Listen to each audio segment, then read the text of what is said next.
បាទជំរាបសួរបងប្អូនទាំងអស់ជាទីគោរពរាប់អានបាទចឹងតបតាមសំណុំពររបស់បងប្អូនម្នាក់គាត់សំណុំពរយូរហើយបាទខ្ញុំសូមហៅបងប្អូនចោះតែបងខ្ញុំអីកុំប្រកាន់បាទអូមើលអត់ដឹងទេបាទចឹងគាត់សំណុំពរខ្ញុំធ្វើ remix បាទ remix ដោយយកបទចម្រៀងឬក៏សំឡេងចម្រៀងពីចំនួនដើមឬក៏តារាណាមួយហើយយកមក mix ភ្លេងថ្មីហើយខ្ញុំសូមបញ្ជាក់ថាខ្ញុំអត់ចេះ note ភ្លេងអត់ចេះអានអក្សរភ្លេងអីទេបាទអញ្ចឹងខ្ញុំធ្វើនេះគឺខ្ញុំធ្វើតាមនឹកឃើញរបស់ខ្ញុំទេហើយខ្ញុំគិតឃើញអញ្ចឹងខ្ញុំក៏ធ្វើវីដេអូតែម្ដងមានន័យថាខ្ញុំអត់បានធ្វើមុនទេខ្ញុំធ្វើវីដេអូនឹងថតយកតែម្ដងបើជោគជ័យក៏ជោគជ័យមិនជោគជ័យបងប្អូននឹងឃើញដូចគ្នាបាទជាដំបូងគឺខ្ញុំមានព្រមមួយហើយនេះបាទព្រមសម្រាប់ធ្វើទៅជាបទញាក់ remix ណាបាទហើយសូមបញ្ជាក់ផងដែរថាខ្ញុំធ្វើនេះខ្ញុំប្រើកម្មវិធី2បាទកម្មវិធីទី1គឺខ្ញុំត្រូវច្រោះ separate ចូលតែសំឡេងសុទ្ធបាទហើយខ្ញុំប្រើកម្មវិធី CapCut បាទហើយកម្មវិធីទី2ខ្ញុំយកសំឡេងហ្នឹងយកមកដាក់ក្នុង Juno ហើយបន្ថែមតន្ត្រីបន្ថែម remix បទភ្លេងណាអញ្ចឹងខ្ញុំបាន download បទចម្រៀងមួយហើយសូមបញ្ជាក់ថាខ្ញុំមិនមែនជាអ្នកគេថាផលិតបទចម្រៀងលោកអីទេបាទអញ្ចឹងខ្ញុំអត់មានធ្វើវីដេអូហ្នឹងទេបាទនេះខ្ញុំធ្វើតែភាសាអង់គ្លេសបាទវីដេអូភាសាអង់គ្លេសខ្ញុំមាន channel មួយដែរបាទអញ្ចឹងអានេះខ្ញុំគ្រាន់តែជាវីដេអូចែករំលែកបាទចែករំលែកដល់បងប្អូនដែលបានសំណូមពរ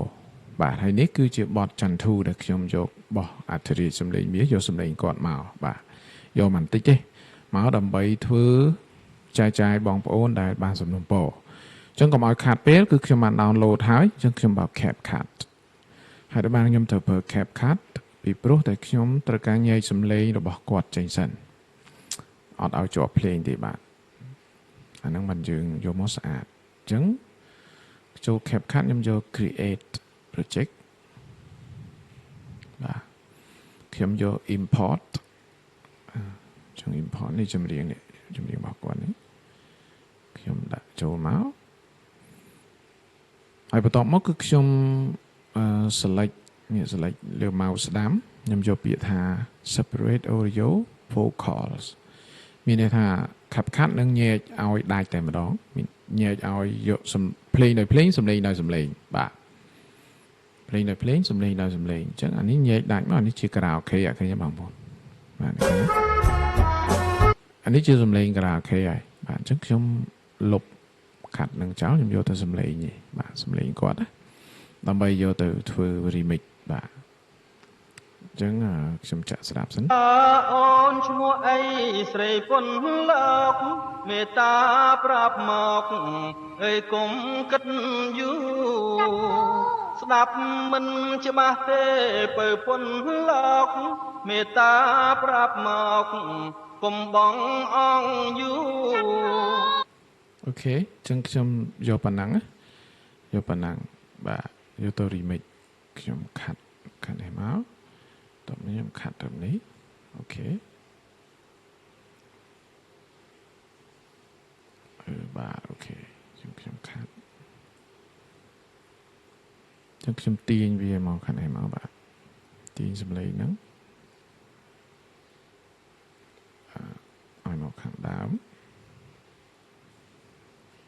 ហើយបន្ទាប់មកខ្ញុំនឹង save បាទ save បងប្អូនកុំភ្លេចបើសិនណាដាក់ CapCut បើបងប្អូនចុចវីដេអូចេះគឺ save ទៅអត់ជាប់ទេអត់មានសំឡេងអញ្ចឹងយើងគ្រីសវីដេអូចេញដកគ្រីសចេញហើយយើងគ្រីស audio តោះមកខ្ញុំ save ដាក់ថាចន្ទធូហើយខ្ញុំ export បាទហើយលឿនដោយសារខ្លីអញ្ចឹងខ្ញុំបិទបាទខ្ញុំបិទហើយខ្ញុំមកបើកសំឡេងដែលខ្ញុំ export មិញ MP3 មិញនេះបាទនេះបន្ទាប់មកបងប្អូនខ្ញុំបើកកម្មវិធី Juno បាទខ្ញុំបើកកម្មវិធី Juno មក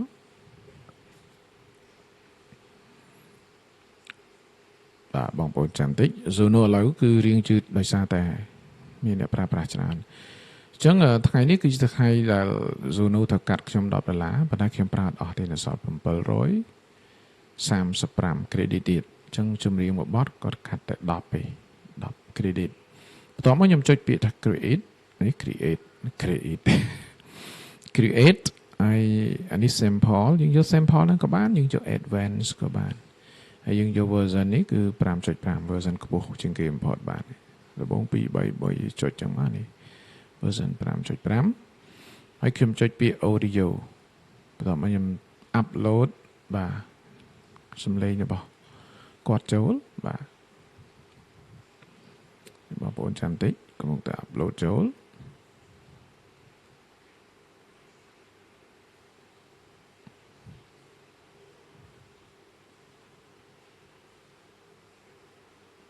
បាទ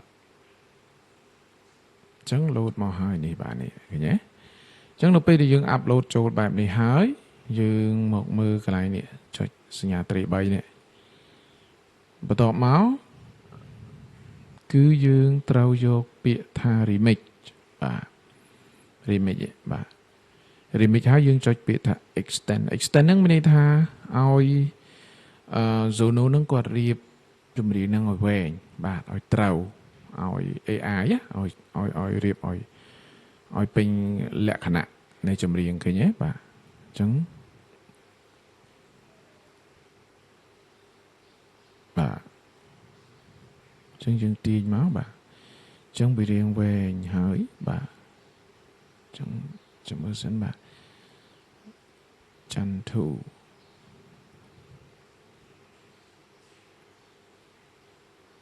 use star lyric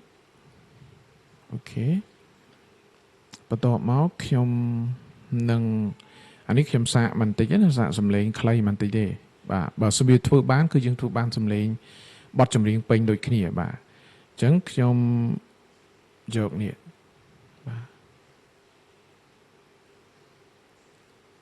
បាទយក prompt ហ្នឹងមកហើយខ្ញុំ paste ចូលចាំមើលតើលទ្ធផលចេញបែបណាបាទក្បៀសមួយមកសុំទោសតនដូរភាសាបាទចឹងខ្ញុំក្បៀសមួយខ្ញុំយកពាក្យថា120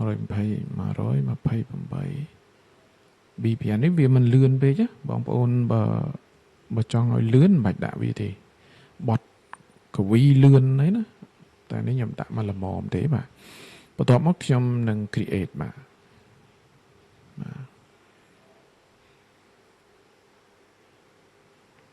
playing music rocks អូខេអានេះមែនទេអានេះ lyric តែបាទសុំទោសខ្ញុំដាក់ខុសកន្លែងហើយបាទអញ្ចឹងខ្ញុំ copy អាហ្នឹងខ្ញុំមកដាក់នៅកន្លែងនេះ style នេះបានយើងអាចបានបាទអញ្ចឹងកន្លែងនេះមកយើងដាក់អញ្ចឹងមកហើយបន្ទាប់មកខ្ញុំ create បាទខ្ញុំ mail អូខេអញ្ចឹងខ្ញុំចុច create អញ្ចឹងខ្ញុំមិនដឹងលទ្ធផលបែបណាទេបងប្អូនអញ្ចឹងបើកើតហើយមិនកើតមានន័យថាមិនកើតពួកខ្ញុំអត់បានធ្វើមុនទេធ្វើចែកចាយតែម្ដងបាទអ្វីដែលខ្ញុំគិតឃើញណាអញ្ចឹងបើសិនជាធ្វើបានមានន័យថាយើងធ្វើបានហើយបាទបងប្អូនអាចសិក្សាបន្ថែមខ្លួនឯងណាអានឹងអាស្រ័យទៅលើការស្រាវជ្រាវបាទអញ្ចឹងបងប្អូនចាំបន្តិចបាទអញ្ចឹង AI កំពុងតែធ្វើឲ្យ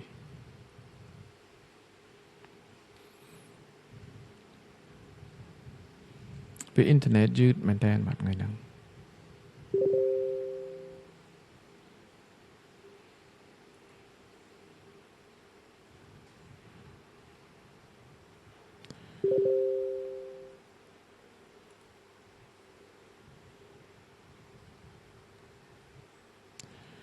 បាទអញ្ចឹងជំរឿចេញមកវិញមិនដែរបាទ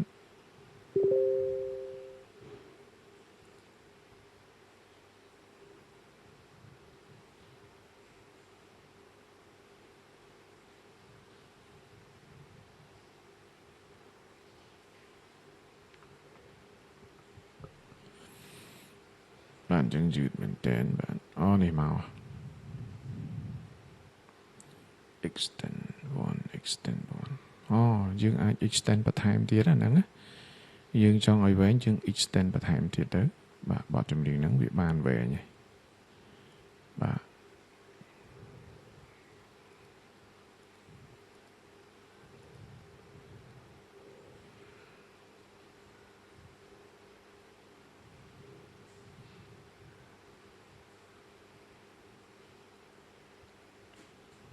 ចឹងបងប្អូនចាំតិចបាទ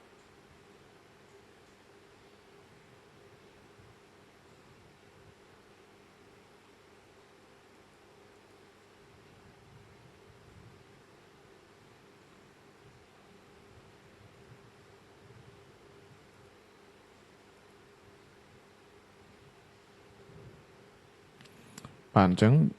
extend បាន1នាទីបាទអញ្ចឹងបងប្អូនអាច extend បន្ថែមទៀតយើង add វាបន្ថែមមក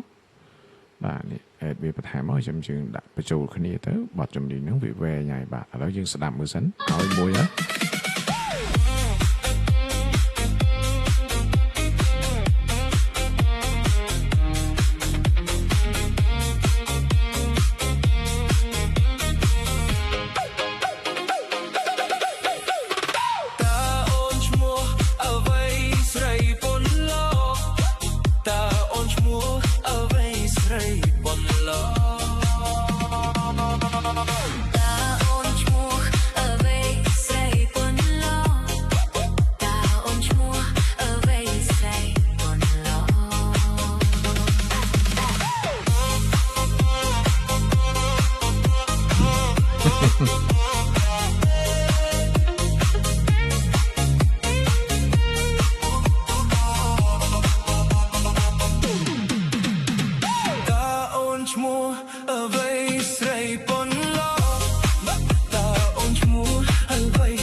អូនេះ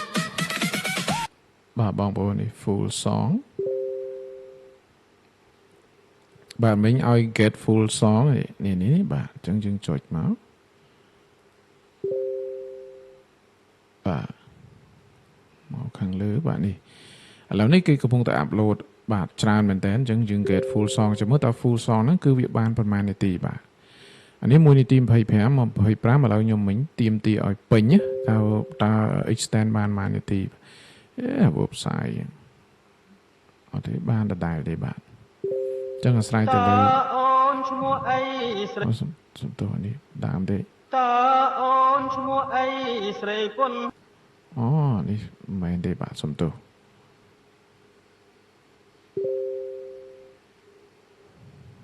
នេះបត់ខាងដើមបាទសូមទោសអធិស្ឋានបាទ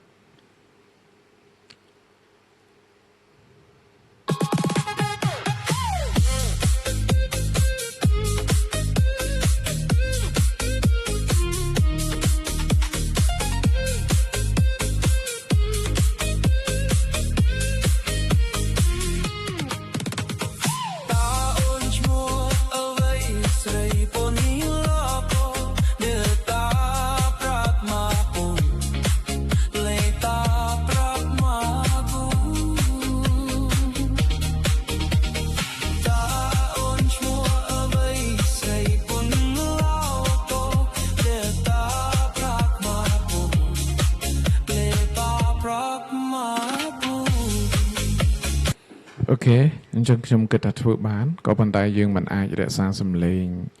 ដើមរបស់គាត់ទេគឺ AI គាត់ច្រៀងសារថ្មីហើយចំពោះប្រវែងនេះបងប្អូនអាចដាក់នៅក្នុង description នេះ style នេះដាក់ថាប្រហែល last 3 minutes or 4 minutes គឺប្រកាសជាបានបាទអញ្ចឹងបានគឺប៉ុណ្ណឹងបាទអានេះដែលខ្ញុំអត់ចេះភ្លេងតែបើបងប្អូនចេះភ្លេងអាចធ្វើបានល្អជាងខ្ញុំអរគុណច្រើនបាទសម្រាប់ការតាមដានទស្សនាវីដេអូរបស់ខ្ញុំបាទខ្ញុំបាទនឹងធ្វើវីដេអូតាមសំណុំពររបស់ប្រិមិត្តចេញខាងក្រោយបន្តទៀតអរគុណច្រើនជម្រាបលាបាទ